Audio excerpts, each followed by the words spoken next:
I know that today is a pretty monumental day as it relates to the START treaty that we've been discussing for some time, and tomorrow will be a big day in that regard too. And there's nothing that I think most of us care about more than our country being secure. I've got two daughters that are 21 and 23, a wonderful wife, extended family like every member in this room, and there's nothing that I take more seriously than making sure that our country is secure. And so, as a member of the Foreign Relations Committee, when we entered into discussions regarding the START treaty, I attended 11 of the 12 hearings. I've been in multiple classified meetings. I've spoken with military leaders across our country. I've been in so many intelligence briefings, I've begun to speak like an intelligence officer. And so, Mr. President, I've taken this responsibility very, very seriously. I want to say that there are numbers of people that obviously are still making up their mind regarding this treaty, and that's why I came to the floor. One of the things that we do when we end up ratifying a treaty is we have something called a resolution of ratification. And no doubt this treaty was negotiated by the President and his team, the Secretary of State, and others who work with Secretary Clinton. And no doubt that is done by people on the other side of the aisle. But what I'd like to bring people's attention to today is this. Whenever we ratify a treaty, we do so through something called a resolution of ratification. And for those who might not have been involved in the markup, I'd like for everyone in this body to know that this resolution of ratification, thanks to the goodwill of the chairman of our committee, was mostly drafted by Republicans. It was drafted with the approval certainly of the chairman, but this was drafted by Senator Lugar, by myself. Senator Kyl had tremendous input into this, Senator Isaacson. And so the resolution of ratification that we're amending today had tremendous Republican input. As a matter of fact, was done mostly by Republicans. As a matter of fact, this resolution of ratification is called the Lugar-Corker resolution. This is what came out of committee.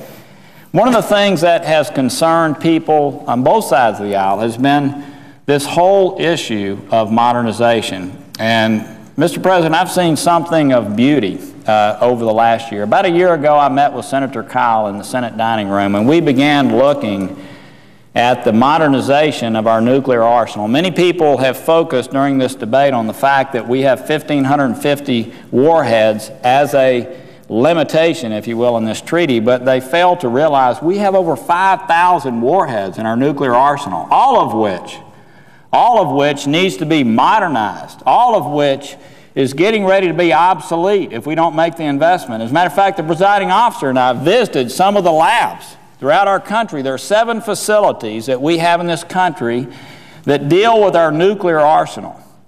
And many of those are becoming obsolete and need to have needed investment. I've watched Senator Kyl over the last year in a very methodical way, under his leadership, with me as his wingman and others, working to make sure that the proper modernization of our nuclear arsenal takes place. And there's no question in my mind, if it weren't for the discussion of this treaty, we would not have the commitments that we have today on modernization. Mr. President, this is the 1251 report that is required by defense authorization. This has been updated twice due to the efforts of Republicans led by Senator Kyl, who's done an outstanding job. This has been updated twice. First, we had a 5-year update about 60 days ago. We had a 10-year update that came thereafter. This is our nuclear modernization plan. And I'd like to have unanimous consent to enter this into the record as part of this debate. Is there objection? Without objection, so ordered. Mr. President, the reason I'd like to enter that into the record, over the next 10 years, what this calls for is $86 billion worth of investment throughout the 7 facilities throughout our country on nuclear armaments and over $100 billion on the delivery mechanisms to ensure that these warheads are deliverable. So one might say, well, that's great, but how are we going to be sure? How are we going to be sure that the appropriators actually ask for the money? Well, Mr. President, I'd also like to enter into the record a letter that was signed on December the 16th by Chairman Inouye, Dianne Feinstein, Thad Cochran, and Lamar Alexander. Mr. President, I'd like unanimous consent for this to be entered into the record. Without objection. Mr. President, that letter says to the President that they will ask for the monies necessary to modernize our nuclear arsenal, that they agree to ask for that money as part of their appropriations bill. So then you might say, well, what about the President?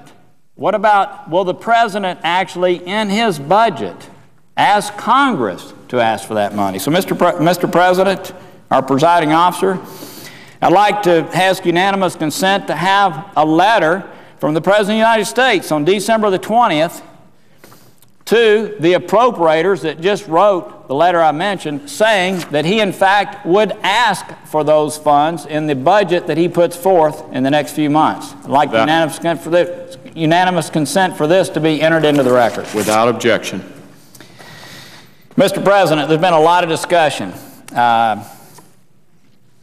There's been a lot of discussion about many things, and I'm going to move to missile defense in just one moment, but I don't think there's anything that, as it relates to nuclear issues, threatens our national security more than our not investing in the arsenal that we have. And I think what we've seen here is a commitment both by appropriators on the Senate side, the President of the United States, those within the NNSA and our military complex believing that modernization has to occur. And candidly, the only thing today that would keep us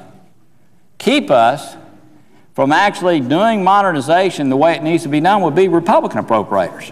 So I just want to say to my friends on this side of the aisle that it seems to me that through Senator Kyle's efforts and the efforts of people working in a cooperative way, we have been very successful in getting the commitments that we need on modernization. And by the way, I would add, I do not think we would be talking about the issue of modernization today, something that hasn't been done for many, many years to this scale. We would not be talking about that if it weren't for discussion of this START treaty. And so, Mr. President, what I would say to you is I think we have enhanced our country's national security just by having this debate. And Mr. President, I would say that we have sought and received commitments that otherwise we would not have received if it weren't for the discussion of this treaty. And the two are very related. I've heard a lot of people say, well, there's no real relationship between the two. There's a lot of relationship between the two, and that I think that Americans want to know if we're going to limit ourselves to 1,550 warheads, that we know that they operate, that we know that they can be delivered, and that we know that the thousands of warheads that we have that are not deployed are warheads that will be kept up. We've talked a lot about missile defense, Mr. President, and I just want to say I've been through every word of this treaty. I've been through every word of the annexes. I've been through every word of the protocols.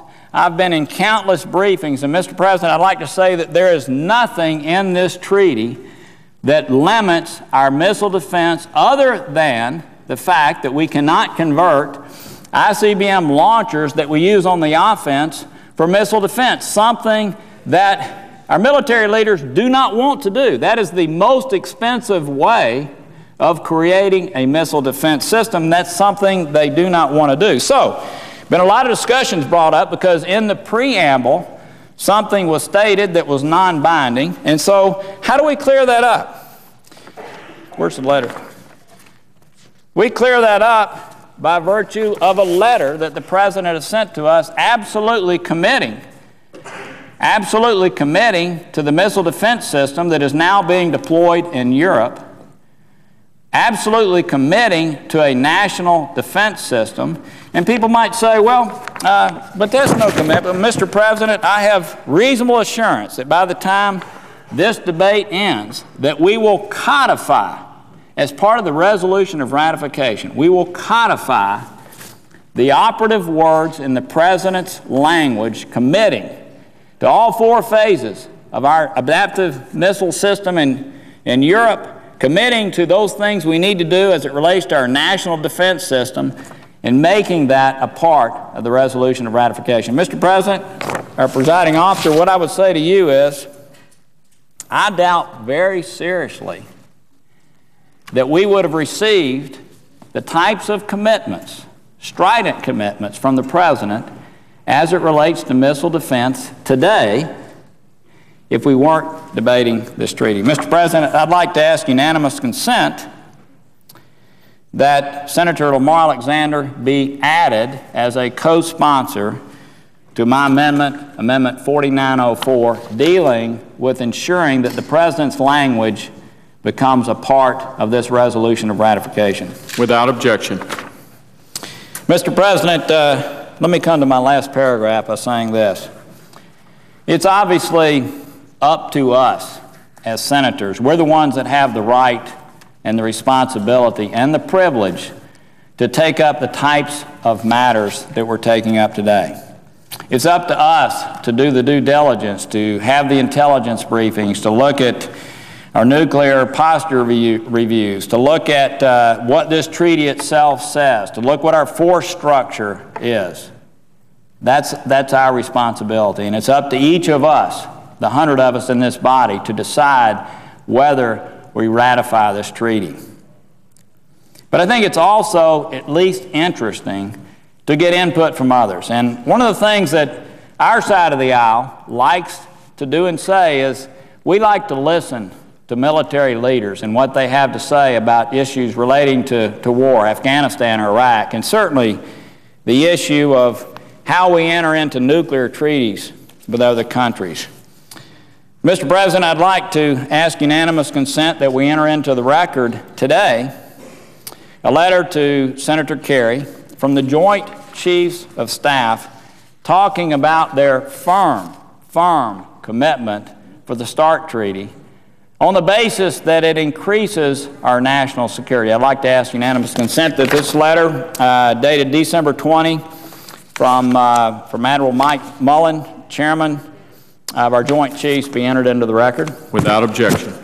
Mr. President, I'd like to point out, too, just for clarification, that if you look at the makeup of our Joint Chiefs, Admiral Mullen, General Cartwright, General Swartz, General Casey, Admiral Ruffhead, every single one of these gentlemen was appointed by a Republican president. In addition to them, we have General Amos. My sense is, based on some of the comments he's made over the course of time, he would have Republican leanings, but each of these people have firmly stated their support for this treaty. And then in closing, Mr. President, I'd like to also add and ask unanimous consent that the statement of Robert Gates, again appointed by a Republican president, head of our Defense Department, where yesterday he said the treaty will enhance the strategic stability at lower numbers of nuclear weapons, provide a rigorous inspection regime including on-site access to Russian missile silos, strengthen our leadership role in stopping the proliferation of nuclear weapons, and provide the necessary flexibility to structure our strategic nuclear forces to best meet the national security interests. This treaty stands on its merits, and its prompt ratification will strengthen U.S. national security. Mr. President, I'd like to ask unanimous consent that this be entered into the record. Without objection. Been a lot of discussion, Mr. President, about the role of the Senate in this ratification. There are a lot of things that go into the ratification of a treaty, and I've laid out a number of things that we've discussed that are relevant to the ratification of this treaty. As we move through a process like this, Mr. President, I try to make sure that all of the T's are crossed and I's are dotted that can possibly be crossed and dotted to ensure that me as a United States Senator feels comfortable that the type of agreement that we're entering into is one that's in the best interest of our country. Mr. President, I have done that over the last year, working on nuclear modernization, and again, my hat's off to Senator Kyl and his great leadership in that regard. I have done that over the course of this last year as we've looked at missile defense. We spent incredible amounts of time in our committee making sure that people on my side of the aisle had tremendous input into the resolution of ratification.